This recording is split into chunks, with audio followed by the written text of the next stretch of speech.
morning, good afternoon, good evening, or whenever you happen to be listening to this. Welcome to the Film Realist Podcast, the film and TV podcast from a complete nobody that's hopefully for somebody. I'm your host, Kyle Naranya, here with episode 37, I think? Let's check that. Yeah, this is episode 37.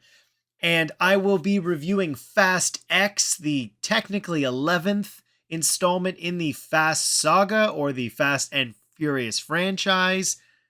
10th if you don't include the spin-off Hobbs and Shaw. Depends who you ask if they're going to include that in this run of this whole saga. But that is going to be the focus of today's episode. There will, of course, be a non-spoiler section and a full-on spoiler section for the review. Timecodes will be listed in the description. I'm not going to waste any more time with this intro. Let's get into the non-spoiler review of Fast X.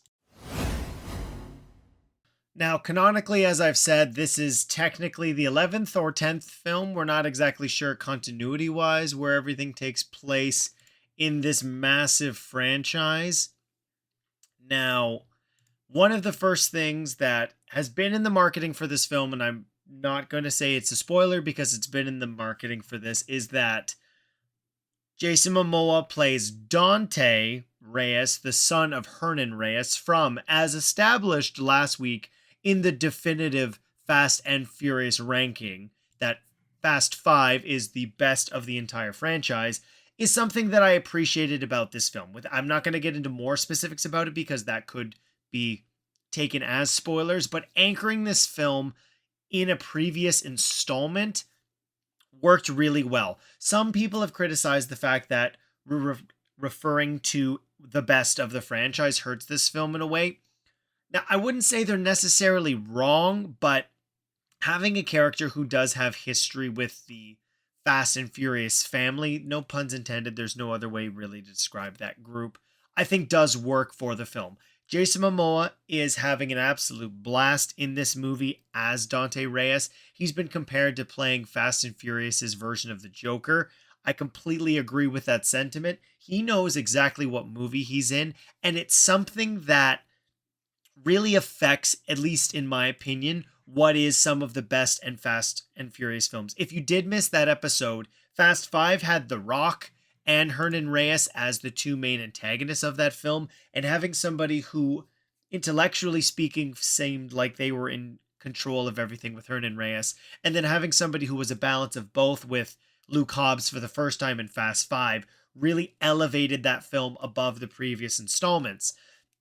The previous post-Brian era film, so Fate of the Furious, Hobbs and Shaw included in that, and F9, I think failed to create a compelling villain. Now, Cypher by Charlize Theron was an interesting character, and clearly the intellect was unlike any other character we'd seen before, but she does not pose a physical threat to Dom or any of the big hitters or big heavy hitters from the Fast and Furious family. So it's one of those elements that I feel has struggled in that pulling the focus entirely to Dom and not having Brian there to anchor that whole group is something that I don't think 8 and 9 were able to achieve. I do think that, and this is another funny comparison that I have seen for the film, so I can't take credit for it because it was something I saw prior to seeing the film myself, but it does work in a way where having certain elements of the franchise pop up in this building to what is going to be a finale, which potentially will be 12 now, it sounds like, is very Infinity War, where the way that this story is told, it is in different pockets and different missions. Now, I'm not going to say specifically who's on what mission because that could, again, be construed as a spoiler, but Louis Leterrier steps into this film, and I think that he makes an entertaining film in the franchise without getting into any reasonings why plot related. I do think it is the best of the post-Brian era where, as I've said already with Jason Momoa, you have a very compelling villain who is having fun and he knows exactly what movie he's in and has this massive plot or plan that he has put into place that is going to hit every single member of the Fast and Furious family and really pull them apart and put Dom Toretto to the test that how are you going to save everybody? How do you choose who's saved? And are you this great hero that you think yourself out to be when I do not see you that way? I said, donut. Do not see you that way. So somebody testing Dom in a way that we've really never seen before was wildly entertaining. The spectacle for this film is certainly there. There is 2 or 3 major action sequences in this, but one of the elements that I really appreciated about the film was connecting to the history really does work in establishing what significance this has moving forward. Some of that does hurt. This is not a spoiler in my opinion, but every film since the passing of Paul Walker has had to deal with how he's not in the movie. And again, this continues to be quite, I'm not going to say comical, but it's not handled well because every other major character that we have seen has an appearance in this film from 8 and 9. Well, I guess, sorry, not 8, but 9 specifically introducing Jacob and everybody who was connected in that, except for Michael Rooker, who was not back in this. But everyone has something to do, and the fact that Brian is just off watching the kids for the second straight adventure, I just don't feel that that carries enough weight, given the significance of what is going on and how we can get into more specifics as to why we know Dante is doing what he's doing in Fast X. I'm very curious what they're going to call 11 and 12. Are we going to get more Roman numerals? As a fan of the Rocky franchise and the Creed franchise, I thoroughly appreciate the Roman numerals, so I do hope we get to see more of those. There's, as I mentioned, there's 3 main spectacle action sequences in this that are quite fun. One is very reminiscent of Fast 5, which I really appreciated. I think the camaraderie between Letty, Dom, and Brian, his son, whose mother was Elena, as we know was established in Fate of the Furious, is really great. I do think that Jacob, played by John Cena, feels slightly different than we saw him in F9. The character did appear, at least from the sequences we saw him in F9, to be more stoic, similar to how Vin has portrayed Dom Toretto in the past, but he does feel more and more the John Cena we've seen in other films, where he's this big, lovable guy, but at the same time, he's a super spy. The balance to that, I don't think necessarily worked very well. And one of the elements that I'm more critical of in watching this film, as I've thought about it since I saw it, is that Louis Leterrier is somebody who has made films that have a significant amount of hand-to-hand action, and the fight sequences in this film, I think, may be some of the worst in the franchise. Obviously, understandably, those take a lot of time to choreograph with your stunt coordinators, your crew, your stunt actors, the actors themselves, to memorize all the choreography.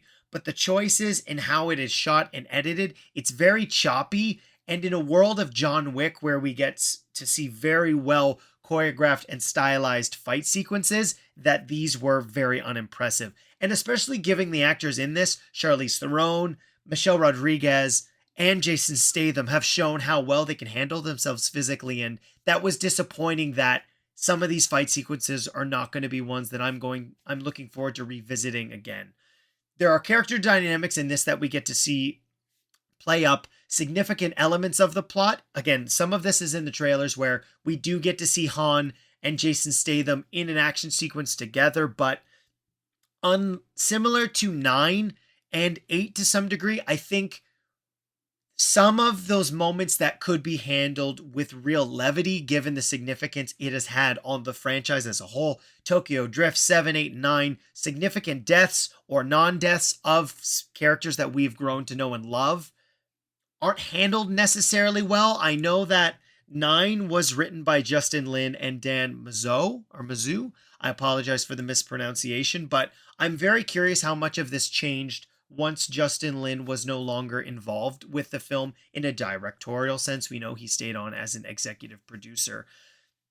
Given that this is now the first part of a finale trilogy, I do think there is enough interesting setups with some new characters, some old, that I'm very curious to what Louis Leterrier will be doing in Fast, let's just call it 11 or XI, I guess, where somebody who jumped into a project that they were not initially intended to direct it, I think does deliver. While it is an insane film, and post, I guess, Fast 4, they've just continued to get crazier and crazier, but there is balance in this that I don't think 8 and 9 and even Hobbs and Shaw was able to achieve. So this is, if we're looking for rankings, I would put this, there will be an updated tier list image on the socials at Film Realists, Twitter and Instagram, if you want to see it for reference, where I would put this at the top of C, better than Tokyo and Hobbs and Shaw, where it is able to do the insane fun moments, and there is some seriousness in this, specifically with a couple characters throughout the film, but there is a lack of balance that the other films were able to achieve. So Louis Leterrier is coming back for 11, and I'm hoping, given the fact that he is able to helm the film from the very beginning, to establish all the action sequences, the stunts, and hand-to-hand combat, and everybody's arc in that film, that it's something more finessed and well-balanced and is better executed than this, because leaving 11, or leaving 10, I'm very excited for 11. So that will do it for my non-spoiler section of the review. I'm going to be jumping into spoilers right now. So the film does open with a flashback sequence establishing a retcon significantly that we see Dante Reyes, Hernan Reyes' son, again played by Jason Momoa, established that he did exist, and there's a clever way that they include him in scenes we didn't necessarily get to see the ending of. It's very reminiscent to me of how they were able to get around Ahsoka at the end of the Clone Wars, a character who obviously was not in the prequel trilogy, but was established to have existed after that film's creation. One of the interesting parts is that this jumps 10 years. So that would have been 2011. So it establishes that this film happens in 2011, which is the same times as Hobbs and Shaw, which is interesting given the fact that we do see Jason Statham's Deckard Shaw is alone. I did not get a chance to rewatch Hobbs and Shaw to see if this is similar or if it is the same place that we do see Hobbs and Shaw visit in. If you are aware if it is, let me know. But it looks similar enough, but I think it might be a different hideout. And Dante is determined to take out the people involved with the death of his father. He blames Dom for the fact that he was crushed, or his car was crushed with the safe.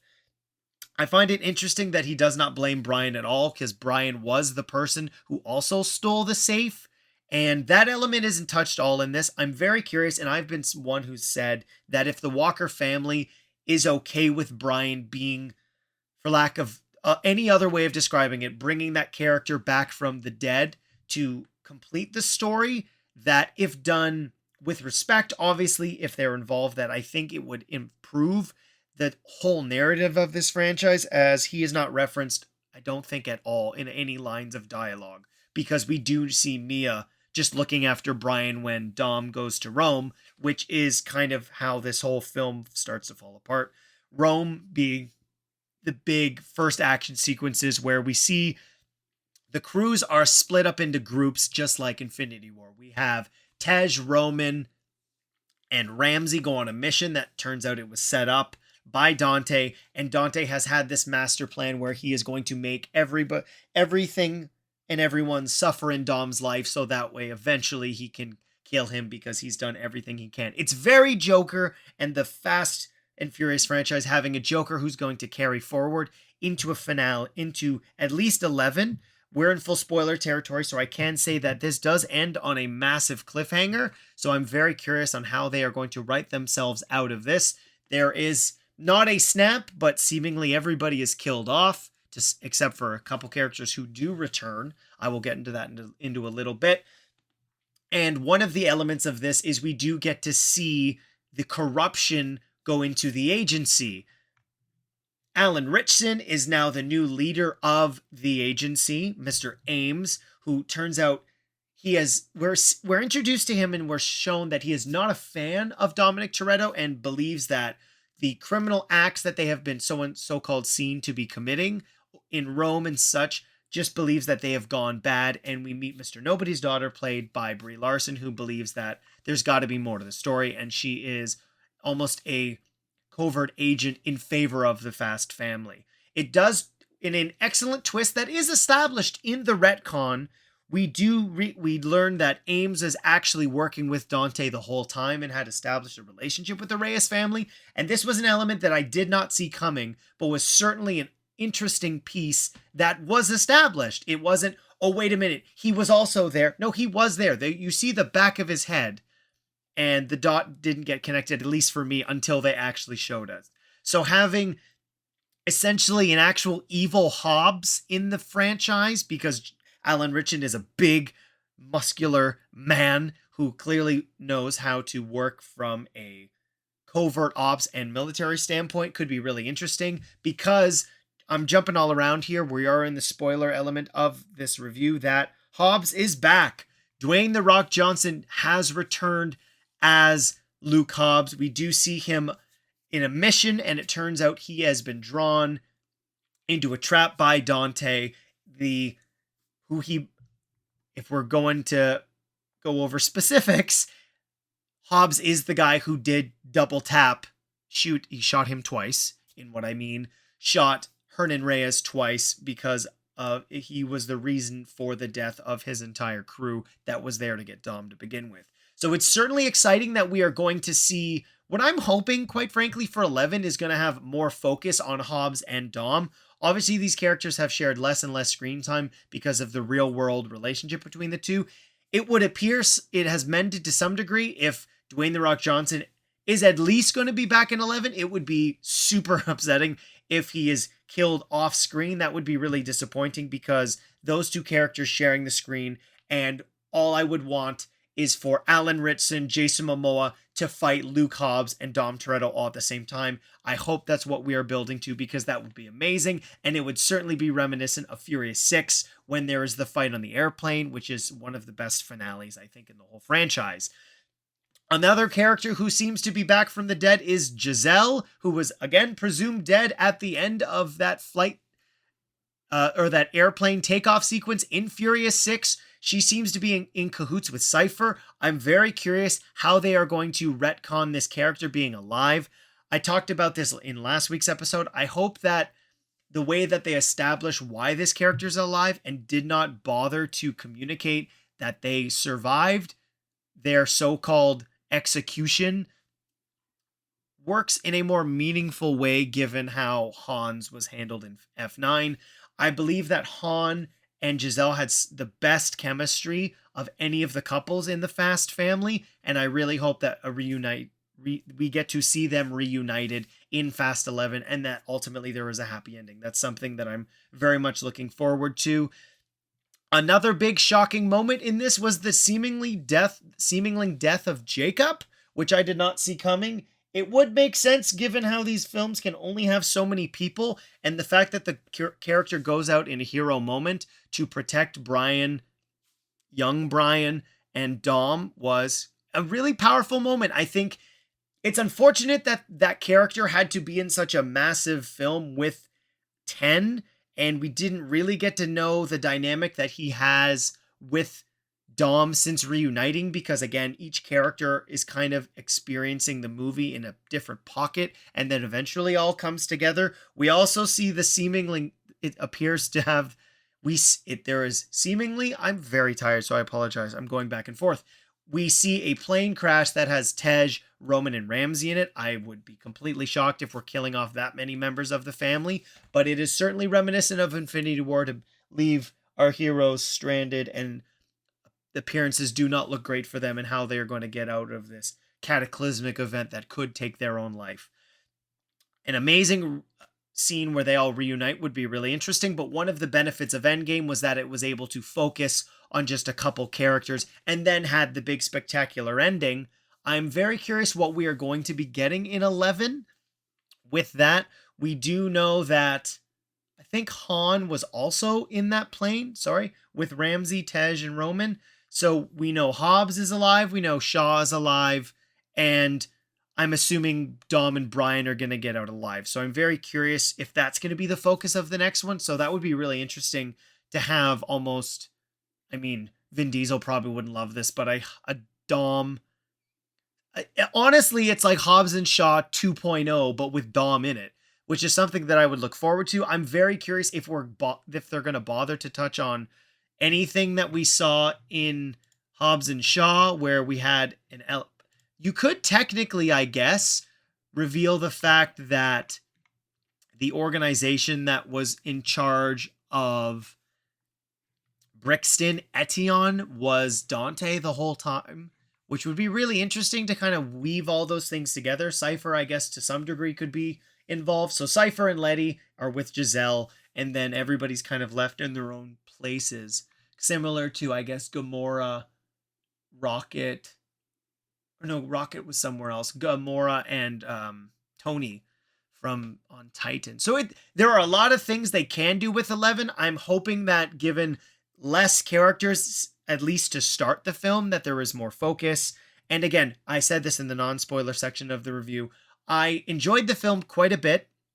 I think the balance is inconsistent, but there are certainly seeds to this that I am very much looking forward to seeing how they grow and how we start to get to a wrap up. Doing a trilogy is very difficult. The best trilogy I would say of this franchise would probably be 5, 6, and 7.